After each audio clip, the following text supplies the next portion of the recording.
il a réussi à nous bloquer la société, il a réussi à nous diviser, il a réussi à effectivement faire que les gens aient dans la rue. Alors certains vont dans la rue en disant bon, c'est l'occasion d'aller casser, quoi. On sait, comme pour certains matchs de foot, comme pour etc.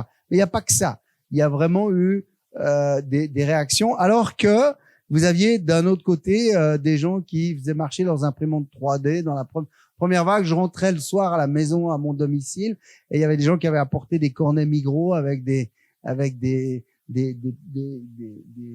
masques en plexiglas, protecteurs, etc., qui faisaient combien je peux en faire 20 par jour, est-ce que je peux vous les amener directement à l'hôpital, enfin, donc vous voyez des choses extraordinaires. Mais d'un autre côté, vous voyez des gens qui n'ont pas compris que la solidarité, et on prend l'exemple du vaccin, si on a le vaccin, c'est évidemment pour se protéger soi-même, mais c'est aussi, et parfois même encore plus, pour protéger les autres, pour protéger autrui. Et peut-être c'est son père, sa mère, mais c'est peut-être aussi la population. Et c'est le cas. C'est le cas pour la rougeole, c'est le cas pour beaucoup de maladies. Donc là, on a un vrai problème. Et c'est peut-être lié aussi à notre faiblesse en santé publique. La santé publique suisse n'est pas forte. Elle est faible. La santé publique, ça intéresse personne. On n'y a pas mis assez de moyens, ou on les a mis au mauvais endroit. Donc peut-être qu'il y a des trous là, tout simple.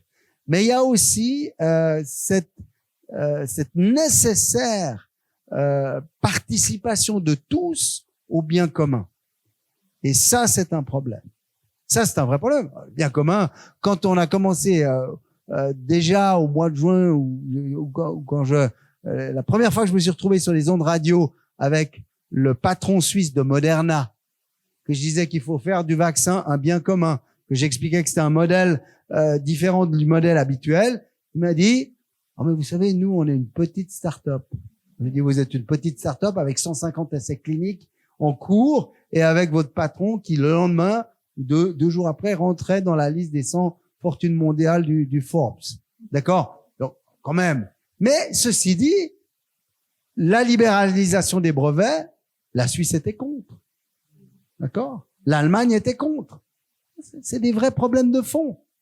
Parce que ça donne des arguments à ceux qui disent oui, puis après, même si on libérait les brevets, transfert de technologie, c'est pas compliqué. Vous prenez 4 ou 5 de votre équipe, vous les envoyez à l'endroit où vous créez le labo, puis voilà. Ah oui, mais ils sont trop occupés. Non, il n'y a pas de solidarité, il n'y a pas de volonté de faire du vaccin un bien commun. Après, troisième état, la production. Oh, mais en Afrique, ils seront jamais capables. Alors, rassurez-vous, aujourd'hui, il y a 3 usines qui sont en construction en Afrique. Et puis, ça sera pour la prochaine pandémie, malheureusement. Mais non, il faut pas dire ça. C'est pas vrai. Je veux dire, quand on enseigne aux gens comment le faire, ils savent le faire ensuite. Donc voilà, il y a quand même beaucoup de questions qui se sont posées. Et puis, il y a des sociétés qui ont disparu. Alors, est-ce que la nôtre disparaîtra parce qu'elle n'est pas capable de faire société? C'est ça le problème. C'est faire société. Et là, je pense que ce virus nous a vraiment a mis ce grand point d'interrogation devant nous. Et il va falloir y réfléchir.